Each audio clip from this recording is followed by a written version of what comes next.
예, 오늘 하나님 말씀은 요한복음 2장 1절부터 11절까지의 말씀입니다. 교독하겠습니다. 사흘째 되던 날에 갈릴리 가나에 혼인이 있어 예수의 어머니도 거기 계시고 예수와 그 제자들도 혼인의 청함을 받았더니 포도주가 모자란지라 예수의 어머니가 예수에게 이르되 저에게 포도주가 없다 하니 예수께서 가라사대 저자여 나와 무슨 상관이 있나이까 내 때가 아직 이르지 못하였나이다. 그 어머니가 하인들에게 이르되 너에게 무슨 말씀을 하시든지 그대로 하라 하니라. 거기 유대인의 결례를 따라 두세 뽑는 돌 항아리 6이 모였는지라. 예수께서 저희에게 이르시되 항아리에 물을 채우라 하신즉 아구까지 채우니 이제는 떠서 연회장에게 갖다 주라 하시매 갖다 주었더니 연회장은 물로 된 포도주를 맛보고 어디서 났는지 알지 못하되 물돈 하인들은 알더라. 연회장이 신랑을 불러 만약에 사람마다 먼저 좋은 포도주를 내고 취한 후에 낮은 것을 내거늘 그대는 지금까지 좋은 포도주를 두었더라 하니라. 예수께서 이 처음 표적을 갈릴리 가나에서 행하여 그 영광을 나타내심에 제자들이 그를 믿으니라. 아멘. 예, 성도 여러분 안녕하셨습니까? 안녕하세요. 해가 많이 짧아졌습니다. 이제 며칠 후면은 11월도 10월도 다 가죠. 오늘이 29일인가요? 30일인가요? 30일. 내일이 10월의 마지막 밤이네. 이용의 노래 한번 부르고 싶네요. 그리고 이제 11월입니다. 2달 남았습니다. 올해도. 정말 한 해가 얼마나 후딱 가는지. 우리 인생이 초계와 같다 그래. 초계. 그냥 풀과 같습니다. 우리 인생은 풀과 같고 우리의 영광이라고 해봐야 그 풀의 꽃과 같습니다. 혹시 풀의 꽃은 잠시 폈다 금방 시듭니다. 우리 인생이 그런 허망한 존재인 줄 알고 영생을 더욱더 사모하고 또 우리에게 영생을 주신 하나님께 감사를 드리시기를 바랍니다. 오늘 우리가 읽은 말씀 보면 1절에 사흘 되던 날에 요한복음은 끝까지 그러진 않았지만 대체로 이 편년체로 기록이 되어 있습니다. 역사를 기록하는 두 가지 방식인데 하나는 편년체고 하나는 기전체라고 그래요. 사건 중심으로 어떤 사건을 시간에 속박을 받지 않고 중대한 사건을 기록해 나가는 방식이 있고 시간의 그 축에서 쭉 이렇게 기록하는 방식이 있는데 그거를 편년체라고 그래요. 시간의 축을 쫓아서. 이게 요한복음에 보면 지금 이튿날, 또 이튿날, 사흘 되던 날 이렇게 기록이 되고 있죠. 네. 이게 편년체란 말이에요. 그런데 이 이튿날, 또 이튿날, 사흘 되던 날 이런 말씀들은 기점이 있잖아요. 어떤 기점에서 이튿날, 또 이튿날, 사흘 되던 날 이렇게 되는 건데 그 기점이 뭐냐면 예수께서 받으신 세례입니다. 예수님이 받으신 세례를 기점으로 해서 이튿날 세례요한은 예수님이 자기에게 나오심을 보고 가로되 보라 세상죄를 지고 가는 하나님의 어린 양이로다. 뒤집어서 얘기하면 어제 저분이 나에게 안수형식으로 세례를 받을 때 세상죄가 저분에게 다 넘어갔다라는 말씀이에요. 그래서 그 이튿날 그렇게 선포한 겁니다. 예수님께서 이 땅에 육신을 입고 오셔서 우리를 구원한 사역의 출발점이 세례입니다. 받으신 세례. 그 세례가 기점이 돼서 요한복음은 기록하고 있다는 사실을 유념해야 됩니다. 예수님 받으신 세례가 기록의 기점이다. 출발점이다. 그래서 이튿날 또 이튿날 사흘 되던 날에 어떤 사건이 있었느냐. 사흘 되던 날에 예수님 세례받은 지 사흘 되던 날에 갈릴리 가나에 혼인잔치가 있었습니다. 갈릴리는 예수님께서 나시고 자라난, 물론 태어나시기는 베들레헴에서 태어나셨지만은 고향이 갈릴리의 갈릴리 지방의 나사렛이란 작은 마을입니다. 그 나사렛 마을도 갈릴리에 있는 거죠. 근데 그 갈릴리 마을에 가나라는 촌이 있는데 거기에 잔치가 있었어요. 근데 여기 그 어머니도 가시고 예수님도 가시고 제자들도 거기 초대를 받아서 갔습니다. 여기 볼 때 그 육신적으로 마리아하고 친척집이었다 이렇게 보여져요. 왜냐하면 그 집에 지금 잔치가 벌어지는 상황 속에서 그 어려운 사정들을 마리아가 다 알고 예수님께 부탁을 한 것들을 볼 때 가까운 친척이었을 것이다 이렇게 보죠. 그래서 친척집에 혼이 있어서 예수님과 제자들도 거기에 갔었는데 포도주가 떨어진 거예요. 잔치집에 포도주가 떨어지면 이제 잔치 끝내야 되죠. 파장이죠. 큰 어려움에 봉착했어요. 포도주가 떨어진 거예요. 아직 손님은 많고 혼인은 한참 더 잔치는 계속돼야 되는데, 근데 이제 마리아가 예수님께 부탁을 했죠. 이렇게 사정이 이렇게 됐다. 예수님께서는 짐짓 거절한 것 같이 보이죠. 내 때가 아직 이르지 못했다. 그거 나하고 무슨 상관이 있느냐.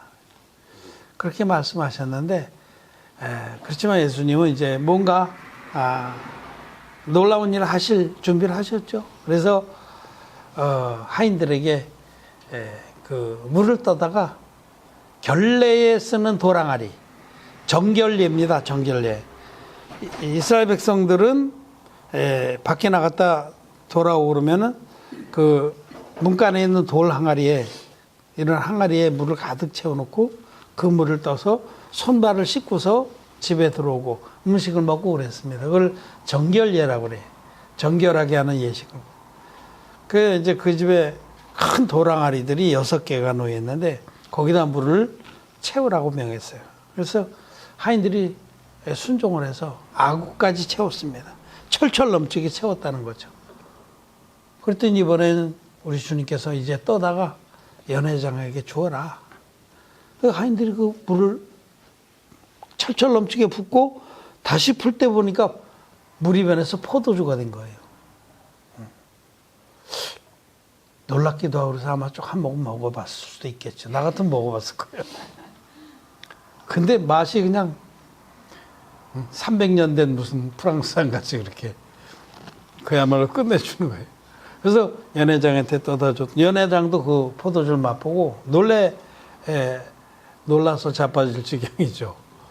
사람들마다 맨 처음엔 좋은 포도를 내고 취한다면은 아무거나 막 먹이는데 그때는 분별이 안 되잖아요. 술 취하고 나면은. 근데 이 집은 굉장히 좋은 걸 뒤에 감춰뒀다 이제서 내온다고 그렇게 의아하게 생각을 했더라. 근데 이것은 주님이 베푼 놀라운 이적입니다. 이적을 가나의 혼인잔치에 베풀어서 제자들로 하여금 당신이 하나님의 아들이신 것을 믿게 했다는 겁니다. 물이 변해서 포도주가 된 이 사건은 예수님이 요한복음에 의하면 제일 첫 번째 베푼 기적입니다. 이 첫 번째 기적을 가나에서 그 혼인잔치에서 베풀었어요. 다른 복음서에 기록이 안 된 사건입니다. 공간복음에는. 요한복음에만 특별히 기록된 이 사건이에요. 그것도 사실입니다. 이 요한복음은 주님의 첫 번째 제자 군에 들어가는 사도 요한이 기록한 것이기 때문에 이 현장에 있었던 사도 요한이 기록한 겁니다. 자, 이 물이 변해서 포도주가 된 이 사건은 우리에게 어떤 영적인 교훈을 또 계시를 가르쳐 주시는가 하는 점에 우리는 초점 맞춰서 말씀을 보고자 합니다. 요한복음의 키워드는 거듭남이라고 말씀을 드렸어요.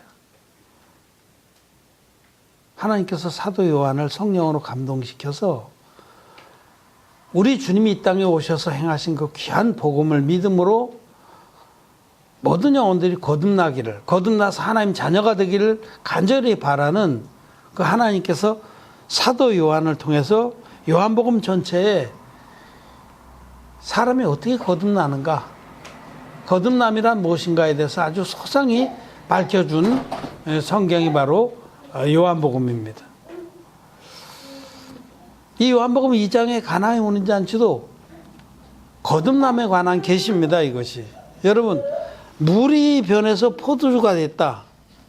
물하고 포도주는 완전히 다른 거죠. 완전히 다르잖아요. 근데 물이 변해서 포도주가 되듯이 이렇게 우리들이 하나님의 은혜로 거듭나서, 죄인이 변해서 거듭나서 의인된 역사에 대해서 말씀을 하는 겁니다. 이 거듭남의 비밀을 말씀해 주신 거죠. 이 거듭남의 비밀인데 여기에 도랑아리가 등장하랍니다. 이 도랑아리는 우리들을, 사람을 말해요. 성경에서는 그릇, 뭐 항아리, 질그릇 이런 것들은 사람을 의미합니다. 사도 바울이 고린도서에서 질그릇에 보화가 담겼다라고 말씀하시고, 사도행전을 보면 아나니아에게 주님께서 너는 고든거리에 가서 사울이라고 하는 그 사람 만나라. 사울이 이제 예수님 핍박하려고 달려가다가 밝은 빛으로 나타난 주님 만나서 눈이 멀었잖아요. 눈이 멀어서 있는데 아나니아에게 주님도 말씀하시고 거기 가서 사울을 만나서 그의 손에, 머리에 손 얹어서 기도해서 보게 하라. 그 아나니아가 주님, 그 사람에 대해서 내가 소문을 많이 들었는데 정말 하나님의 백성들을 핍박하고 잔해한다고 하더이다. 그래서 예수님께서 그는 내가 택한 그릇이다. 이렇게. 유대인과 이방인들에게 복음을 전케 하려고 내가 택한 그릇이다. 그릇이나 항아리, 이거는 사람을 말합니다. 여기 두세 통 드는 그 도랑아리, 특히 6이라는 건 사람을 상징하는 숫자입니다. 창조의 6일째에도 사람을 만드셨잖아요. 그게 숫자에 담겨진 그런 계시인데, 7은 그는 하나님을 계시하는 완전한 숫자입니다. 우리 럭키 세븐이라고 그러는데 럭키 세븐이 아니라 하나님 세븐입니다.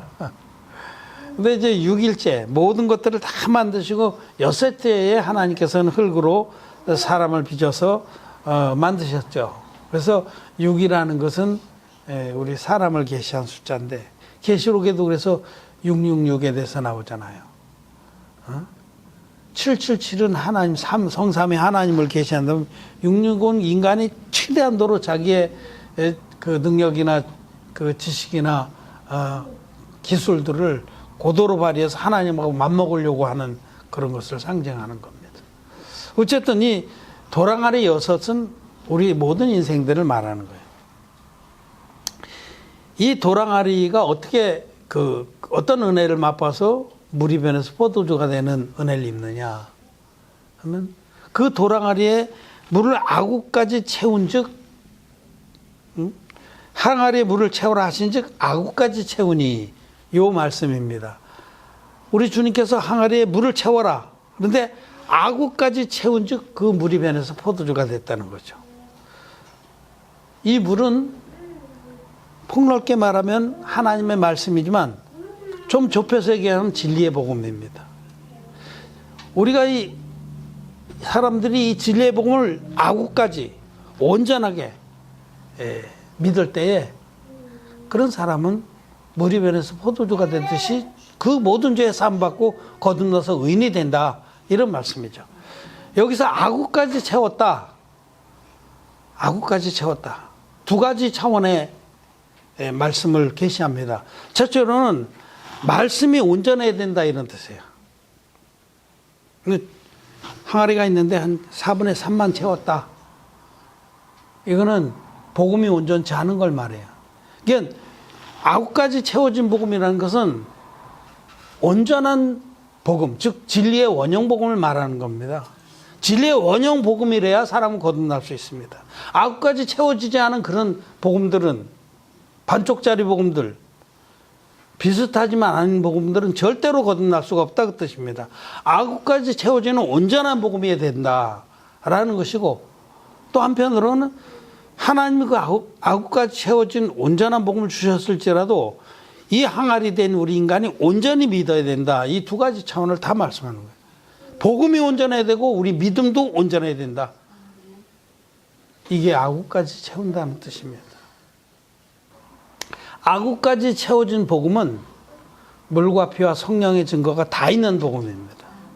물과 피와 성령의 증거 중에서 하나를 빼버리면 9가지 차지 않는 물입니다. 9가지 채워지지 않는 물 가지고는 절대로 거듭날 수 없습니다. 물과 피와 성령의 증거를 다 가지고 있는 복음. 그것만이 9가지 철철 넘치는 온전한 복음이다. 이런 뜻입니다.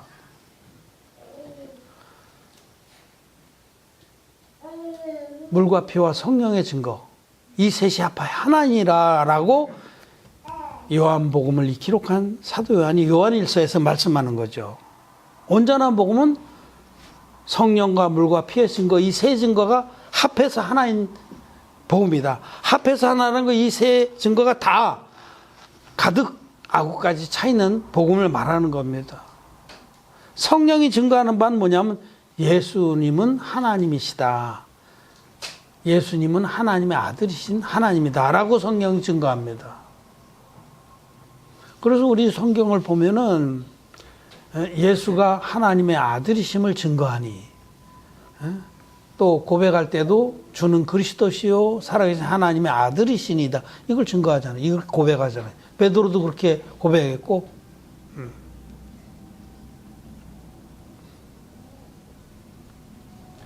간다케의 그 내시가 예루살렘에 왔다 내려가다가 이사야서를 받아 들고 가다가 빌립 집사가 성령의 인도를 받아서 가까이 가서 읽는 것을 깨닫느냐? 누가 설명해 주는 사람이 있어야 깨닫지. 빌립이 그 이사야서에서부터 시작해서 예수 그리스도를 증거했더니 그가 믿었습니다. 9가지 채워졌습니다. 그러자 물이 있는데 이러자 세례를 달라고 했어요. 그래서 내가 세례를 받지 못할 일이 무엇이뇨? 빌립이 거기 세례를 줬죠. 그때 그가 고백한 것도 예수께서 하나님의 아들이심을 믿나이다. 그렇게.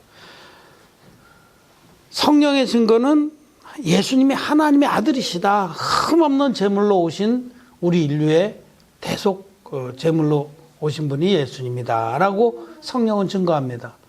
둘째, 물이 증거하는 바는 그 흠없는 제물로 오신 예수님이 요단강에 임하셔서 인류의 대표적인 세례요한에게 안수 형식으로 세례를 받으심으로 인류의 모든 죄를 단번에 당신 육체에 담당했다라고 물은 증거합니다. 그 세례의 증거죠. 예수님 세례 받을 때 세례요한에게, 인류의 대표적인 세례요한에게 예수님 준엄하게 명령하신 게 그 뜻입니다. 이제 허락하라. 우리가 이와 같이 하여 모든 의를 이루는 것이 합당하니라 하신데 이에 요한이 허락한지라. 하나님께서 세례 요한을 세우셔서 인류의 대표자로 세우셔서 흠없는 어린 양으로 오신 예수님 머리에 안수 형식으로 세례를 베풀어서 인류의 모든 죄를 단번에 예수님께 넘겼다라고 성경은 분명하게 말씀합니다. 이것이 물의 증거예요. 예수님 받으신 세례가 나와 여러분들의 모든 죄를 예수님 육체에 넘기는 세례였다.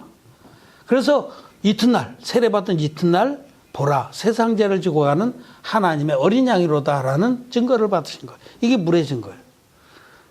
그리고 세상 죄를 지고 예수님 십자가에 가셔서 못 박혀서 6시간 동안 절규하시면서 피를 흘려서 우리 인류의 모든 죄를, 세례로 담당하신 그 모든 죄를 당신이 흘리신 피로 대가를 다 지불하고 다 이루었다 하시고 돌아가셨습니다. 그리고 사흘 만에 부활하셨습니다.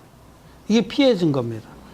이 성령과 물과 피의 증거 이 셋이 다 있는 복음이 바로 아구까지 채워진 물이라는 겁니다. 이렇게 아구까지 채워진 물이 아니면 결코 거듭날 수 없다 이 뜻입니다. 근데 많은 기독교인들이 물의 증거를 빼버리고 믿습니다. 그거는 3분의 2 정도 채워진 물이에요. 절대로 거듭날 수 없는 겁니다. 그런 복음으로는 절대 거듭나지 못합니다. 성경을 자세히 읽어보면, 성령의 계시조차 읽어보면 어떤 때는 많은 부분에 피해 증거만 얘기를 해요. 근데 어떤 때 또 물의 증거만 말씀하고, 어떤 때는 이렇게 성령의 증거만 말씀할 때. 그러나 그거는 사실 온전한 성경의 그 구원의 그 원형 복음의 분량을 다하는 사람은 한 가지만 얘기해도 세 가지를 다 믿는 겁니다. 주는 그리스도이시여 살아계신 하나님 아들입니다. 이 고백 안에 그리스도는 하나님의 아들인데 흠없는 제물로 오셔서 구약에 그렇게 많이 계시하신 안수의 방법으로 죄를 담당하시고 인류의 죄를 짊어지고 십자가에 가셔서 다 이뤘다 하기까지 우리를 구원하셨다. 그 복음의 전량을 주는 그리스도이시여 살아계신 하나님의 아들입니다 하는 고백 안에 다 볼 수가 있는 거죠. 응? 예수께서 십자가에서 흘리신 피로서 우리의 죄를 도말하사, 피만 얘기해도 그는 하나님의 아들이시기 때문에 흠없는 제물, 합격 제물로 오셔서 세례로 우리를 담당했기 때문에 피 흘리신 그것이 나의 온전한 구원이다라고 다 믿는 겁니다. 이 복음의 아구까지 채워진 복음의 분량을 다 아는 사람은 어떤 증거를 얘기를 해도 그것을 다 믿고 이해를 하는 거죠. 우리나라 가수 중에서 이현 형제는 조용필이가 노래를 제일 잘 부른다고 옛날 나한테 한 적이 있어요. 그런 얘기 나한테 한 적이 있어요. 내가 기억해. 조용필이 진짜 부르긴 잘 불러요. 곡도 좋은 곡도 많이 썼고. 조용필이라는 가수가 있죠. 대단해요. 지금 나이도 제법 많이 먹었는데 그 옛날에 내가 조용필이라는 가수 이름으로 삼행시 지은 거를 내가 들은 적이 있어요. 재미있어요. 그 무슨 연애 프로그램에 나와서 조용필 이렇게 하면 왜 눈을 띄면 삼행시 짓잖아요. 응? 조 그랬더니 사회자가 조 그랬더니 어떤 아가씨인지 누구가 조용필 오빠가 보고 싶어서 용 그러니까 용필이 오빠를 찾아왔어요. 필 그러니까 필이 오빠 건강하세요. 그게 삼행시입니다. 조용필 씨를 잘 알고 누군지 아는 사람은 조용필 오빠라고 불러도 되고 용필이 오빠라고 불러도 되고 필이 오빠라고 불러도 되는 거예요. 그게 다 조용필 씨를 가리키는 거 아닙니까? 그런 거죠. 진짜 아구까지 채워진 진짜 복음을 믿고 쫓는 사람은 성령의 증거만 얘기해도 온전한 복음의 분량을 자기 안에서 다 고백하고 물의 증거만 얘기해도 온전한 분량을 다 믿고 고백하는 것이고 피의 증거만 얘기해도 그것도 온전한 분량이라는 거죠. 근데 이 온전한 그 복음의 그 분량을 아구까지 채워진 진리의 복음을 모르는 사람들은 거듭나지 못한 사람들은 중간까지 채워진 물 가지고 또 3분의 2 정도 채워진 물 가지고 자기들이 믿는다고 이렇게 고백을 하지만 천만의 말씀입니다. 아구까지 채워진 물이 아니면 절대로 포도주로 변하지 않습니다. 온전한 진리의 복음이 아니면 절대로 거듭나지 못한다는 말씀이고 또 이것을 믿는 우리들 쪽에서는 이 진리의 복음을 아구까지 믿어야 되는 거죠. 100% 믿어야 되는 겁니다. 이 복음 말고 다른 복음도 구원이 있다 이렇게 말하는 사람들이 있어요. 이 복음을 인정해요. 에? 어떤 구머시기 파라는 거기에 한 목사가 이 복음을 인정해요. 근데 내가 교제를 해보니까 이분은 이것도 인정하지만 이렇게 안 믿어도 또 구원이 있다라고 그래요. 그거는 거짓말입니다. 우리 하나님 앞에 다른 복음은 없습니다. 이 진리의 복음, 진리의 원형 복음, 사도들이 믿었고 전했던 이 복음에 다른 복음은 없습니다. 그런데 이 복음이 아는 것을 전했던 그 유명한 기독교계의 그런 인물들, 스펄전이라든지 뭐 많이 있어요. 무디라든지 이런 사람도 거듭났다고 그러더니 얘기를 하거든요. 천만의 말씀입니다. 그분들은 9가지 채워진 그 물의 복음을 믿지 않은 자들입니다. 절대로 거듭날 수 없습니다. 9가지 채워져야만 물이 변해서 포도주가 되듯이 진리의 원형 복음 아니면 절대로 거듭나지 못한다는 뜻입니다. 오늘 그 말씀을 하시는 거예요. 우리는 진리의 원형 복음을 믿습니다. 그것도 9가지 채워진 믿음으로 있습니다. 복음도 온전해야 되고 우리 믿음도 온전해야 된다는 뜻을 말씀하시는 겁니다. 9가지 채우라 하신즉 항아리에 물을 9가지 채우라 하신즉 9가지 채우니, 이 말씀이 바로 키워드입니다. 우리는 하나님의 은혜를 입었습니다. 그래서 거듭났습니다. 온전한 복음, 9가지 채워진 복음을 우리는 9가지 채워진 믿음으로 믿어서 거듭났다는 거죠. 그리고 잔치집은 교회를 말해요. 교회 안에서 이런 역사를 끊임없이 보게 하시고 그런 말면 기뻐하게 하십니다. 우리들에게 가장 기쁜 역사는 뭐냐면 도랑아리에 9가지 물을 채워서 그 물이 포도주가 되는 역사를 보는 겁니다. 교회 안에 끊임없이 거듭나의 역사가 있는 것이 정상입니다. 그런데 기독교가 왜 이렇게 되겠어요? 거듭남의 역사가 왜 끊어졌어요? 9가지 물을 안 채운 반쪽짜리 복음, 사입의 복음, 그것으로 믿고 거듭났다고 속여서 가만히 들어온 자들로 인해서 거듭남의 역사가 끝난 겁니다. 우리는 참 하나님께 감사를 드립니다. 9가지 채워진 그 진리의 복음, 온전한 복음을 우리에게 주셔서 또 우리가 100% 믿음으로, 온전한 믿음으로, 9가지 채워진 믿음으로 이 복음을 믿어서 주님 앞에 단번에 죄사함을 받고 하나님 앞에 의롭다함을 얻은 것을 감사를 드립니다. 어떤 이가 오늘도 페북에 보니까 이신칭의를 계속 얘기를 해요. 여러분, 이신칭의하고 이신득의하고는 비슷하지만 엄청 차이가 나는 천지 차이입니다. 이신칭의라는 것은 죄는 있지만 의롭다고 불러주는 거예요. 불러주는 거. 그게 기독교의 그게 정법적 구원이라고 되는데 그렇게밖에 말할 수 없는 거죠. 이신득의가 성경적으로 맞는 겁니다. 믿음으로써 의롭다함을 얻는다. 이 로마서 3장 24절의 말씀이에요. 믿음으로 의롭다함을 얻은 겁니다.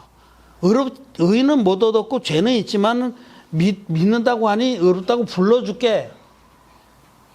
이건 아닙니다, 여러분. 우리는 믿음으로써 의롭다함을 얻었습니다. 죄가 없습니다. 실제로 없습니다. 왜냐하면 예수님이 실제로 우리 죄를 없애주셨기 때문에 우리는 9가지 채워진 진리의 복음 믿음으로, 그것도 100% 믿음으로, 온전히 믿음으로 물이 변해서 포도주가 되듯이 우리 죄인들이 변해서 의인이 된 겁니다. 이렇게 하나님 우리를 구원해 주신 것을 감사를 드립니다. 말씀을 마쳤습니다.